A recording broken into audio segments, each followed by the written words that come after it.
Hello दोस्तों, आज हम फिर से एक नया टॉपिक लेकर के आए हैं जिसका नाम है इंटीग्रेशन। ठीक है, तो हम बेसिकली जो नीट एग्ज़ाम होता है उसके लिए हम लोग बेसिक मैथमेटिक्स पढ़ रहे थे। तो उसी कड़ी में एक हमने नया लेक्चर जोड़ा हुआ है जिसका नाम है इंटीग्रेशन। देखिए, बेसिकली मैंने नीट के जो एग्ज़ाम है उसके अंदर जो फिजिक्स है ना, उसको समझने के लिए मैथ समझना पड़ेगा। तो हमने आपको ट्रिग्नोमेट्री सिखा दी, 5 लेक्चर हमने उसके अपलोड कर दिए, और आज हमारा जो स्टार्ट होगा वो होगा इंटीग्रेशन। तो चलिए पढ़ते हैं इंटीग्रेशन। देखिए, इंटीग्रेशन जो होता है मैथ के अंदर, ठीक है, वो एक्चुअली होता है दो टाइप का। ये लेक्चर 01 है। दो टाइप का इंटीग्रेशन होगा आपका। एक होगा आपका डेफिनेट इंटीग्रेशन और दूसरा होगा आपका इनडेफिनेट इंटीग्रेशन।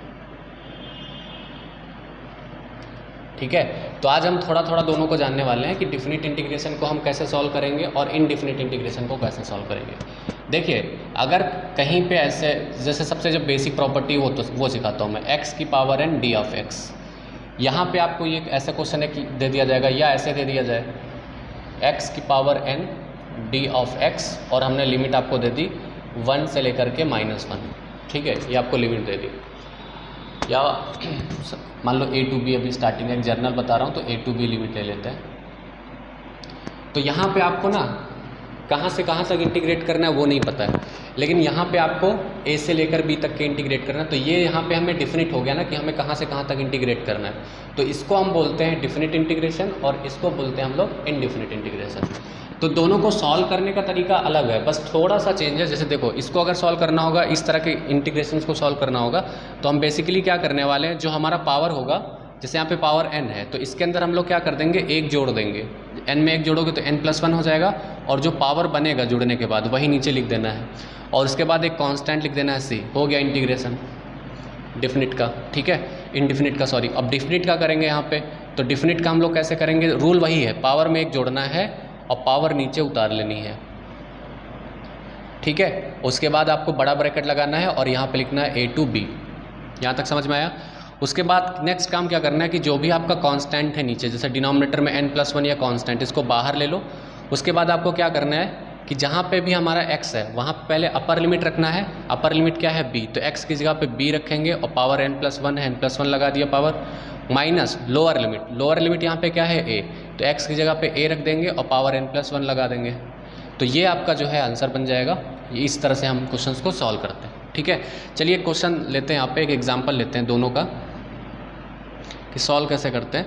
जैसे मान लो हमने यहाँ पे x की पावर 3 ले लिया और लिमिट यहाँ पे कुछ नहीं लिया है ना, और यहाँ पे यही सेम क्वेश्चन लिया x की पावर 3, लिमिट यहाँ पे हमने ले ली 1 से 0, चलो 1 से 0 लिमिट ले ली। ठीक है, इसको बेसिकली कैसे करेंगे, पावर में एक जुड़ेगा, तो पावर में क्या था, 3 में एक जुड़ा तो 3 + 1 हो गया, और जो पावर बनेगा वही नीचे उतर आएगा। इनडिफिनिट इंटीग्रेशन है तो यहाँ पे कांस्टेंट c लगा देना है, तो ये हो जाएगा x की पावर 4/4 प्लस c। ये इसका आंसर हो गया। बेस सेम वैसे यहाँ पे भी करेंगे, यहाँ पे पावर में एक जोड़ेंगे और जो पावर बनेगा उसको नीचे उतार लेंगे, बस यहाँ पे बड़ा ब्रैकेट लगा करके 1 से 0 लिख देना है। अब यहाँ पे 3 + 1 एक 4 हो जाएगा, इसको आपको बाहर रखना है, और यहाँ पे x की पावर 4 1 to 0। नेक्स्ट काम क्या करना है आपको, जहाँ पे भी आपका x है वहाँ पे पहले आपको अपर लिमिट रखना है, तो x की जगह पे पहले अपर लिमिट क्या रखेंगे, 0, तो 0 की पावर 4 हो जाएगा माइनस 1 की पावर 4, तो ये हो जाएगा 1/4। 0 की पावर 4 तो 0 होगा, और -1 की पावर 4 -1 ही होगा, तो इसका आंसर आ जाएगा -1/4। तो यहाँ पे देखो आपको एक डिफिनिट आंसर मिला। यहाँ पे आंसर डिफिनिट नहीं है, यहाँ पे आप x की अलग अलग वैल्यू रखोगे, आपको अलग अलग आंसर मिलेंगे। तो ये थोड़ा सा बेसिक सा कॉन्सेप्ट था जो आपका यूज़ होता है। ठीक है, और इसके बाद हम कुछ फार्मूले देख लेते हैं कि जो फार्मूले हमारा फिजिक्स के अंदर डायरेक्ट यूज़ होता है, बहुत ज़्यादा यूज़ नहीं होता है। इसी तरह से हम लोग जो है इंटीग्रेशन आगे करने वाले हैं, बहुत बेसिक यूज़ होता है। ठीक है, ये बेसिक कॉन्सेप्ट आप सीख लीजिए। एक बार आप वीडियो पॉज करके इसको नोट डाउन कर लीजिए। आई थिंक आप नोट कर लिए होंगे, तो इसको मैं जो है रफ कर देता हूँ।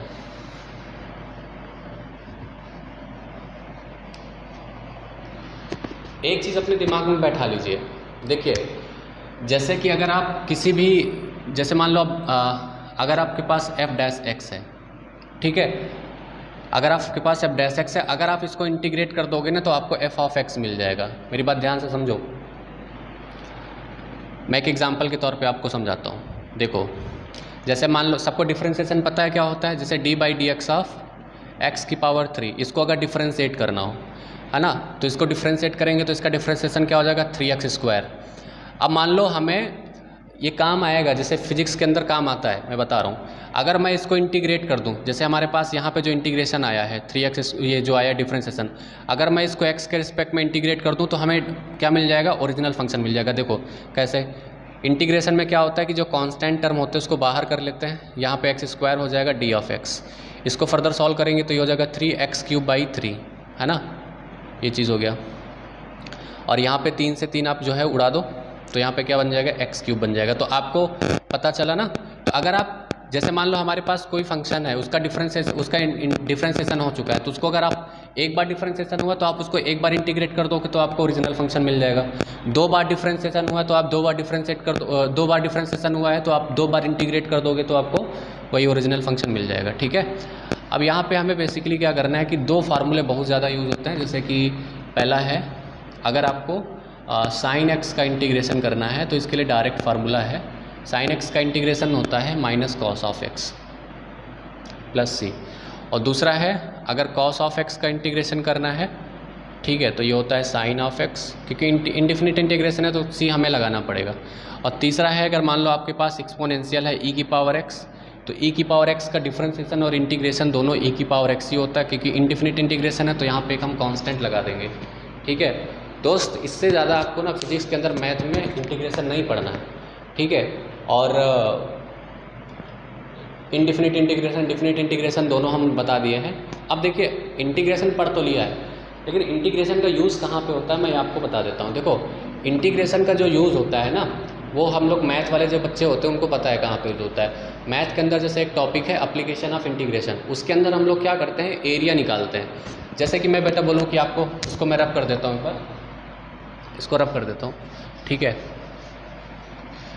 जैसे कि हम आपसे बोलेंगे कि हमारे पास एक मान लो एक रेक्टेंगल है, ठीक है, इस रेक्टेंगल का लेंथ कैपिटल L है और ब्रेथ कैपिटल B है, तो बेटा बताओ इसका एरिया कितना हो जाएगा। तो बता दोगे सर लेंथ इंटू ब्रेथ, बड़े आराम से बता दोगे, है ना, बहुत आराम से बता दोगे।